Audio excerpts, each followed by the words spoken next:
Elon Musk has come out and announced that if China will not take drastic changes, in 20 years, China might disappear, but it is only the beginning.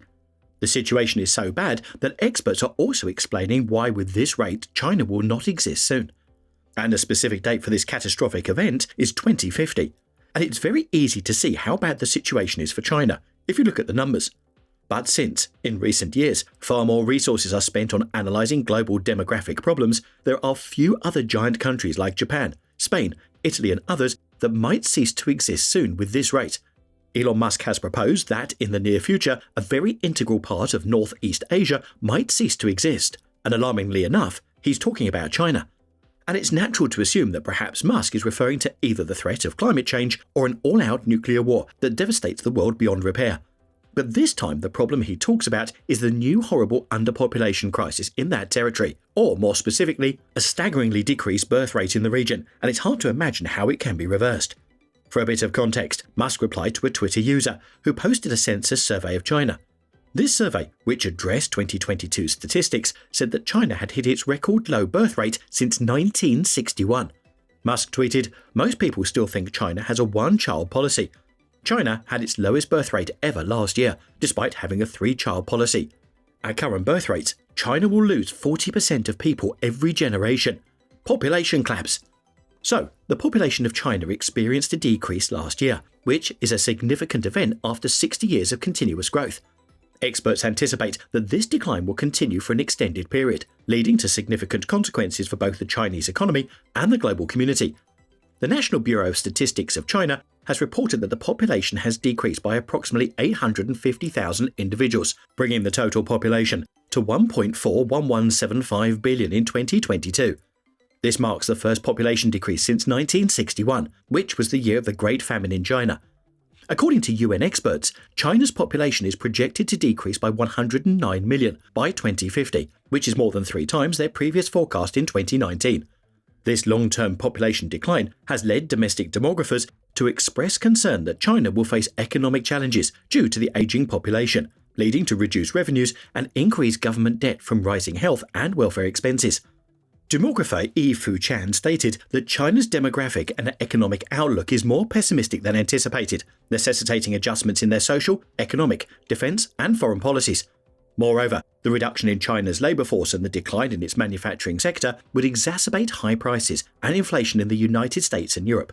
The CEO of Tesla has previously shared his worries about a significant decline in population, which could potentially threaten his Mars mission. He recently tweeted about how the global birth rate has decreased due to the pandemic, citing a 4% drop in the US birth rate between 2019 and 2020, the lowest number of births in the country since the 1970s. Musk has estimated that he will be able to transport passengers to Mars within the next decade. However, he has also expressed concern that if the Earth's population continues to decline, there may not be enough people to inhabit Mars in the future. This is not the first time that Musk has raised this issue. So, the population of China is aging, which is having an impact on the quality of the population and their productivity. The government is spending more money on welfare programs such as Social Security, Medicaid, and Medicare to support the aging population.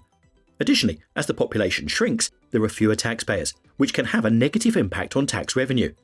Also, a significant portion of China's population decline can be attributed to the country's one-child policy, which was implemented from 1980 to 2015. The high costs of education have deterred many Chinese citizens from having more than one child, or even having children at all. The combination of the one-child policy and a preference for male children has resulted in a severe gender imbalance, with 722 million males compared to 690 million females in China. This gender disparity, which is more pronounced in rural areas, has led to a decrease in the formation of families in recent years.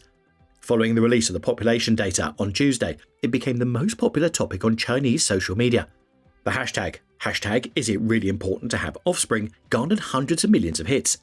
One netizen with the username JoyfulNed asserted that the primary reason why women are unwilling to have children is not due to personal reasons, but rather a lack of social and male responsibility in child rearing. Women who do give birth may suffer a significant decline in their quality of life and spiritual well-being due to this lack of support. Chinese citizens have previously voiced complaints about the pressure placed on newlywed couples to conceive as soon as possible, with some reporting frequent inquiries from local government officials regarding their pregnancy plans. Population experts have also claimed that China's rigorous zero-COVID policies, which were in place for 3 years, have further impacted the country's demographic outlook. Susan Shirk, the author of Overreach: How China Derailed Its Peaceful Rise, pointed out that the decline in Chinese economic growth offers an intriguing opportunity to examine whether prosperous nations are perceived as more menacing than struggling ones. She questions whether external threat perceptions are influenced more by a country's policies and actions or by its economic capabilities. Additionally, once foreign nations consider China to be a threat, would they be willing to revise their views if China's economic dominance fades? Moreover, the decline in China's population and the aging of its population serve as a reminder of America's significant advantage in welcoming talented and hardworking immigrants from around the world. According to Roland Raja, the director of the Indo-Pacific Development Center at Lowry Institute, a reopened Chinese economy is expected to serve as a significant source of strength for the global economy in the short term. This is particularly crucial as major Western economies are struggling with rising inflation and interest rates, as well as the ongoing conflict in Ukraine. However, beyond the next year or so, there are growing concerns about China's ability to continue serving as the engine of global growth that it has been in the past. To further support the argument, it is worth noting that the SpaceX CEO's concerns about a potential population collapse are backed up by a recent study published in The Lancet by researchers from the Institute for Health Metrics and Evaluation, IHME. The study projects a steady decline in global population in the second half of this century, with an estimated peak of 9.7 billion people in the late 2060s, followed by a sharp decrease of approximately 1 to 1.5 billion people by the end of the century. This research provides additional evidence for the SpaceX CEO's worries about the future of human population growth. That's it for today. Subscribe to our channel and hit the notification bell